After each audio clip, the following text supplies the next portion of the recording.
안녕하세요. 사연을 부탁해입니다. 오늘의 사연을 소개하겠습니다. 어버이날을 맞이해서 부모님께 꽃과 함께 백화점에서 제일 비싼 한우 세트를 보냈습니다. 워낙 살갑지 않던 딸이었기에 보내놓고는 그냥 잊고 있었는데요. 어버이날 전날 아빠에게 전화가 걸려왔습니다. 딸, 뭘 이런 걸 다 보냈어.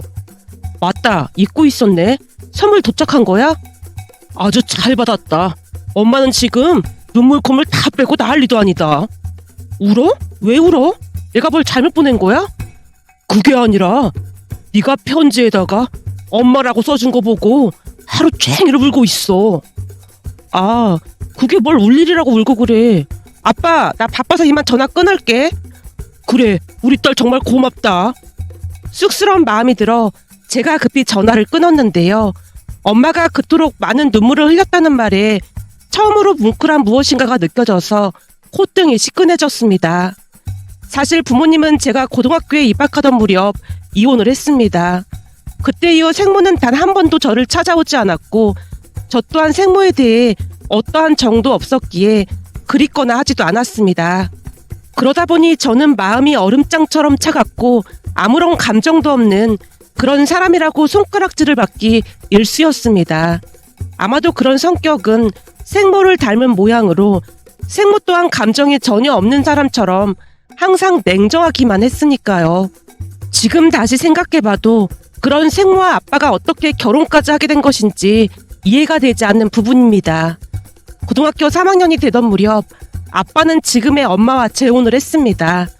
엄마는 생모와는 전혀 다른 사람으로 무척 감성적인 모습이었다고 해야 할까요? 아침에 일어나면 놀랄 정도로 많은 반찬으로 밥상이 차려져 있었어요.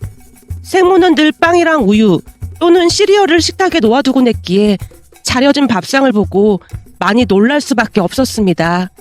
하지만 워낙 살갑지 않은 성격이었던 저는 그런 엄마의 마음을 거부하기 바빴어요. 그때 당시에는 그냥 모든 것이 귀찮기만 했으니까요. 차려진 밥을 본척만척 학교에 가는 제 모습에 엄마가 안절부절 못했지만 모든 사람이 손가락질을 했듯이 저는 이미 마음이 꽁꽁 얼어붙어 있었기에 미안하거나 그런 마음조차도 들지 않았습니다. 물론 단 한 번도 엄마라는 말을 한 적도 없었고요. 그렇게 시간이 지나 저는 대학에 입학을 했는데요. 다행이었던 것인지는 잘 모르겠지만 머리 또한 생모를 그대로 닮은 모양으로 공부 하나만큼은 자신이 있었습니다. 생모가 머리가 좋았었다는 말을 자주 듣곤 했었으니까요. 그 뒤 예상했던 대로 명문대에 합격을 했고 바로 대학 기숙사에서 생활을 했습니다. 집에는 명절 정도에만 내려갔지만 내려갈 때마다 엄마가 진수성찬을 차려서 기다리고 있었어요. 저는 그런 엄마에게 단 한 번도 엄마라고 부른 적도 없었고 사실 엄마라는 생각조차 하지 않고 있었습니다. 그도 그럴 수밖에 없었던 것이 나를 낳아준 생모조차도 제게 따뜻한 말 한마디를 해준 적이 없었는데 피 한 방울 안 섞인 새엄마가 나란 존재를 딸로 받아들이고 좋아해 줄 것이라고는 생각조차 해본 적이 없었거든요. 하지만 엄마는 마음 따뜻한 사람으로 한결같은 모습이었습니다. 수능 전날에도 수능에 가지고 갈 도시락을 열심히 준비하고 있었으니까요. 혹시나 제가 도시락을 안 가지고 갈까봐 노심초사하는 모습이었으니까요. 그 모습에 제가 무심결에 도시락을 집어들자 세상을 다 가진 듯 엄마가 좋아서 어쩔 줄을 몰라 했습니다. 그리고 제가 명문대에 합격을 했을 때도 펄쩍펄쩍 뛰면서 여기저기 전화까지 해서 자랑을 했는데요. 저는 그 모습이 너무나 낯설기만 했습니다. 그때 당시 제 머릿속에는 당신 배 아파 낳은 자식도 아닌데 어떻게 저럴 수가 있을까 하는 생각만 가득했거든요. 사실 저는 엄마가 가식적이라는 생각마저 하고 있었으니까요. 그 뒤 저는 알아주는 대기업에 취업 후 부모님께 선물을 보냈는데요. 제 선물을 받고는 엄마가 좋아서 눈물까지 흘렸다는 말을 들었습니다. 그런데 그날 전화를 끊고 난 뒤 아빠가 다시 전화를 걸어왔습니다. 영주야, 아빠가 할 말이 좀 있는데 말이야. 할 말? 무슨 말인데? 그게 그동안 네가 엄마에 대해 몰랐던 게 있는데 이제는 너도 알고 있어야 할 것 같아서 말이야. 내가 몰랐던 거라니? 무슨 말인데 그래? 사실은 네 엄마한테 네 또래 딸이 있었는데 사고로 세상을 떠났어. 그러니까 딸이 아빠랑 한나란 시에 세상을 떠난 거지. 그러다 보니 아무래도 너한테 애착을 느꼈던 것 같아. 엄마가 낳았던 딸도 너처럼 얼굴이 새하얗고 눈도 너랑 꼭 닮았다고 하더구나. 사실 그동안 쭉 혼자 살던 네 엄마가 너보고 재혼을 결심했다고 해도 틀린 말이 아니었거든. 난 그런 줄은 몰랐는데. 아빠가 이런 말하는 건 네가 엄마를 오해하고 있는 것 같아서 하는 말이야. 내가 딱히 뭐라 말한 것도 없었는데. 네 눈빛에 고스란히 써있으니까 하는 말이야. 네 엄마 그렇게 나쁜 사람 아니다. 네 편지 받고 얼마나 눈물을 흘렸는지 모른다. 단지 네가 엄마라고 불러줬다고 말이야. 그러니까 너도 너무 밀어만 내지 말고 엄마 마음을 조금이라도 알아줬으면 좋겠구나. 아빠의 말에 알았다고 짧게 대답을 했지만 제게는 엄마의 과거가 꽤 크게 다가왔다고 해야 할까요? 생모와는 다르게 마음이 무척이나 여린 엄마가 남편과 딸을 한날 한시에 잃고 지금껏 버텨온 것만으로도 대단하다는 생각이 들었으니까요. 그날 아빠의 말은 그동안 오해하고 있던 엄마를 이해하는 계기가 되었습니다. 살면서 측은지심이라는 마음을 느낀 게 처음이었다고 해도 과언이 아니었으니까요. 그 뒤 엄마를 의심하고 또 의심했던 것이 많이 미안해졌기에 그 주 주말 오랜만에 본가에 내려갔습니다. 아무런 말도 없이 내려온 모습에 부모님의 얼굴에는 놀라움과 기쁨이 교차하고 있었어요. 네가 연락도 없이 웬일이야? 그냥 딱히 할 일도 없고 심심해서 내려갔어. 놀란 부모님의 표정에 제가 무심한 듯 말을 하자 엄마가 급히 물었습니다. 밥 안 먹었지? 네, 아직 안 먹었어요. 그럼 내가 얼른 밥상 차릴 테니까 잠깐만 기다려봐. 여보, 얼른 가서 장 좀 봐옵시다. 그럼 그럴까? 저기 그냥 간단하게 먹어도 될 것 같은데. 그래도 오랜만에 왔는데 맛있게 차려줘야지. 기쁨을 참지 못한 채 엄마 얼굴에는 미소가 가득했습니다. 잠시 후 먹거리를 어마어마하게 사서 두 분이 집 안으로 들어왔어요. 배 많이 고프지? 조금만 기다려. 미리 연락하고 왔으면 바로 준비가 됐을 텐데. 배고플 텐데 우선 이 꿀떡이랑 절편 좀 먹고 있어. 너 예전에 꿀떡이랑 절편은 맛있게 먹었잖니?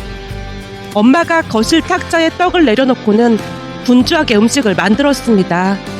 홀로 거실에 앉아있자니 불편한 마음이 들어 주방에 들어가서 거들 일이 있나 물었지만 엄마가 손사래까지 치면서 말했어요. 됐어. 그 큰 회사에서 일을 하려면 보통 힘든 일이 아닐 텐데 집에 왔으면 푹 쉬어야지. 거기 냉장고에 보면 식혜도 있으니까 같이 먹고 있어. 엄마가 다시 분주하게 음식 만드는 모습을 보다가 놀란 채 물었어요. 혹시 그 한우 제가 보낸 그 한우 아니에요? 맞아. 한우가 어찌나 실한지 몰라. 엄청 비쌌을 텐데 뭐하러 이런 걸 사서 보냈어. 그거 두 분 드시라고 보낸 건데 왜 안 드신 거예요? 제가 두 분을 번갈아 가며 바라보고 있었는데요. 아빠가 고개를 절레절레 흔들며 말했습니다. 말도 마라. 조금 먹어보니 입에서 살살 녹더라고. 근데 엄마가 네 생각이 나서 먹질 못하겠다고 하면서 아껴둔 거야. 너 내려오면 먹인다고 말이야. 제가 언제 내려올 줄 알고 그걸 남겨뒀어요. 내 말이 그 말이야.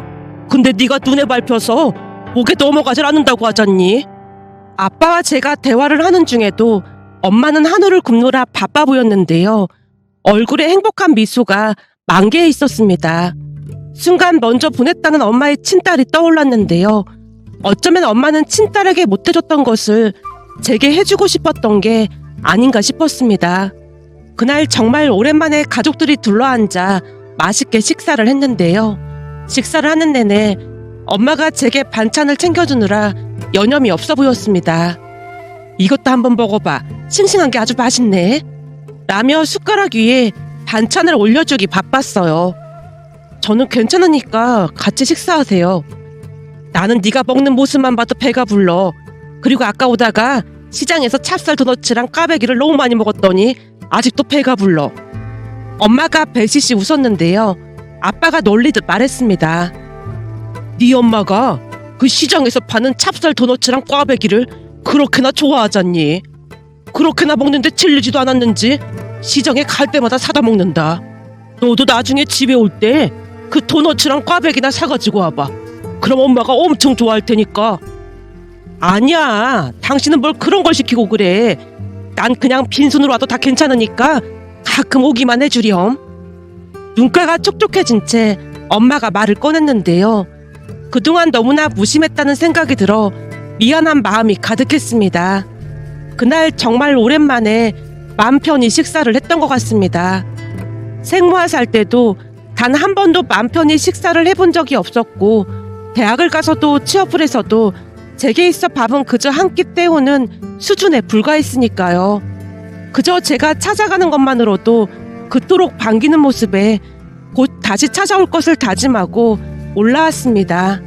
그렇게 몇 달이나 지났을까요? 어느 날 아빠에게 전화가 걸려왔어요. 딸, 아빠가 전화를 할까 말까 망설이다가 전화했는데 말이야. 왜? 무슨 일인데 그래? 사실은 내일 모레 엄마 생일인데 전화라도 한 통 해주면 좋겠거든. 그때도 말했지만 엄마한테 가족이라고는 우리밖에 없는데 서로 챙기면 좋을 것 같아서 전화했어. 못 내려오면 그냥 전화라도 한 통화 해줘. 내일 모레면 시간 낼 수도 있을 것 같아. 정말? 평일인데도 가능한 거야? 지금은 바쁘지 않아서 쉴 수 있을 거야. 내려갈게. 알았어. 그럼 엄마한테 그렇게 전할게. 아빠가 신난 목소리로 전화를 끊었습니다. 그렇게 엄마 생신날이 되었고 나름 선물을 준비해서 본가로 내려갔는데요. 문득 전에 엄마가 찹쌀 도너츠와 꽈배기를 좋아한다는 생각이 났습니다. 결국 본가로 가던 중 시장에 들러서 도너츠 가게로 향했는데요.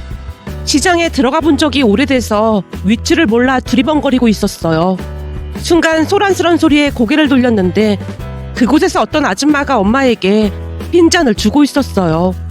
조금 가까이 다가가서 이야기를 들어보니 같은 동네에 사는 아줌마로 평소 말이 많은 그런 사람이었습니다. 피 한 방울도 안 섞였고 거기다 엄마라고 부르지도 않는다면서 딸은 뭔 놈의 딸이야.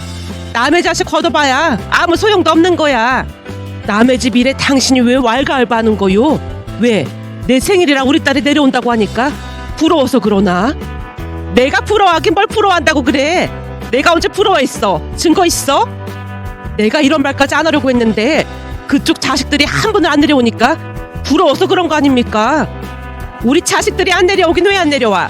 내려와도 일이 있어서 금방 올라가서 그런 것뿐이구만. 그리고 하는 일이 얼마나 잘 되면 내려오기가 힘들겠어. 우리 딸은 잘 나가는 대기업 다니는데도 내 생일이라고 내려온다고 했는걸요. 사람이 마음만 있으면 충분히 내려올 수도 있는 거지. 그게 다 마음이 없으니 그런 거 아니겠습니까? 그러니까 남의 집 일에 신경 쓰지 말고 집안 단속이나 잘하세요. 뭐가 어쩌고 어째? 딸 같은 소리 하고 앉았네. 내가 걔를 몰라서 그래? 이 마음이 얼음장같이 차가운 사람인데 그 입에서 절대 엄마라는 말 안 나올걸. 나중에 팽이나 당하지 말고 먹고 살 국리나 하셔.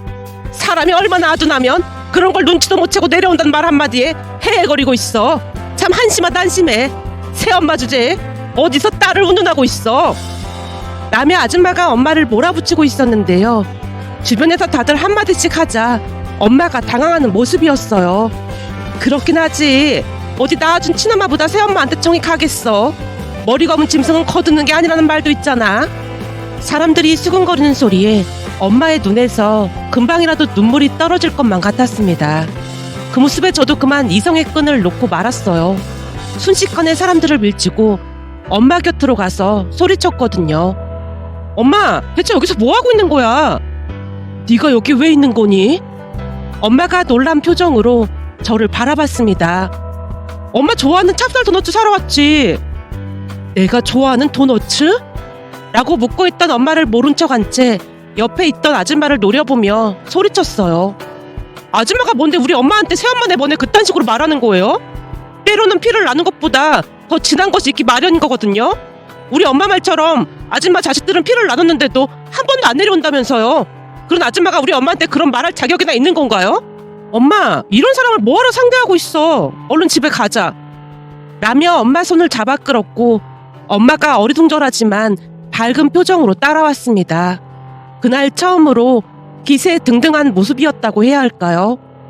다 같이 둘러앉아서 식사를 하며 이런저런 이야기를 나눴는데요. 평소에는 눈치 보기 바빴던 엄마 입에서 많은 말들이 새어나왔습니다. 아까 시장에서 그 여자 말이야. 그동안 지는 자식이 셋씩이나 있다고. 그 여자가 나를 얼마나 무시했는지 몰라. 나보고 세상에서 제일 박복한 여자라고 그렇게나 놀려댔다니까. 그렇게 힘들게 하는데 뭐하러 만났어요. 나도 안 마주치려고 무진장 노력했지. 근데도 따라다니면서 그렇게 귀찮게 하더라니까. 하필이면 시장에서 딱 마주쳤는데 또 그렇게 나불대는 거 있지. 얼마나 할 일이 없으면 그러고 다니겠어. 앞으로는 마주쳐도 그냥 모른 척 하세요. 진짜 이상한 사람이야. 그렇잖아도 그럴 생각이야. 근데 아까 나한테 엄마라고 하는 소리 듣고 그 옆에 내 얼굴이 누렇게 뜨더라니까. 10년 묵은 채증이 다 내려간 것 같아. 딸 정말 고맙다. 엄마한테 엄마라고 하지 아빠라고 하나? 그게 뭐가 고맙다고 난리예요. 제가 무심한 듯 대답했는데요. 순간 엄마의 눈시울이 붉어지면서 두 눈에서 눈물이 흘러내렸습니다. 엄마, 제가 무슨 말실수라도 한 거예요? 아니, 그게 아니라 그냥 다 고마워서 그래. 라며 엄마가 처음으로 친딸 이야기를 꺼냈습니다. 엄마 말에 의하면 먹고 사느라 바빠서 딸을 잘 챙길 틈도 없었다고 했습니다. 오죽했으면 딸이 가장 좋아했던 것이 아빠 트럭을 타고 엄마를 마중 나가는 일이라고 했으니까요. 그러던 어느 날 남편과 딸이 엄마를 마중 나오던 길에 사고로 세상을 떠났다고 했습니다. 엄마가 슬픈 목소리로 말을 이어갔어요. 좋은 거 맛있는 거 많이 사주려고 악착같이 돈만 벌었는데 그렇게 허망하게 떠날 줄 몰랐어. 돈 많이 벌어서 해주고 싶은 게 많았는데 한동안 거의 미친 사람처럼 살았어. 그러다 몇 년 후에 네 아빠를 만나서 다시 사람답게 살게 됐고 말이야. 네 아빠 말이 네가 엄마 사랑을 못 받아서 많이 차갑다는 말을 했는데 그 말이 내 마음을 움직인 것 같아. 왠지 하늘에서 내려준 인연이라는 생각이 들었거든. 그게 말이야. 거기다 내가 그럴 수밖에 없었던 거지. 라며 잠시 말을 멈추고는 눈치를 보던 엄마가 다시 말을 이어갔습니다. 사실은 그쯤에서 꿈을 꿨는데 딸이 나와서는 이제는 행복하게 잘 살라고 하는 거야. 꿈이 어찌나 생생하던지 그래서 더욱 용기를 냈던 것 같아. 그러니까 하늘이 맺어준 인연이다 그 말이야. 엄마의 꿈 이야기에 미신이라는 생각이 들긴 했지만 왠지 그럴 수도 있다는 생각도 들었습니다. 그냥 생모와는 다르게 긍정적이고 밝은 엄마의 모습에 그럴 수도 있다는 확신마저 들었으니까요. 그 뒤 우리 가족은 더욱 단단해져 갔고 지금은 그 어떤 가족보다도 행복하게 잘 살고 있습니다. 몇 번인가 생모에게 연락이 오긴 했지만 굳이 만나야 할 이유도 없었기에 만나지 않았고요. 며칠 전에도 본가에 내려갔는데 제가 사간 찹쌀 도너츠와 까베기를 맛있게 드시던 엄마 모습이 떠올라서 이렇게 글 남겨봅니다. 앞으로도 우리 가족에게 행복한 일만 가득했으면 좋겠습니다.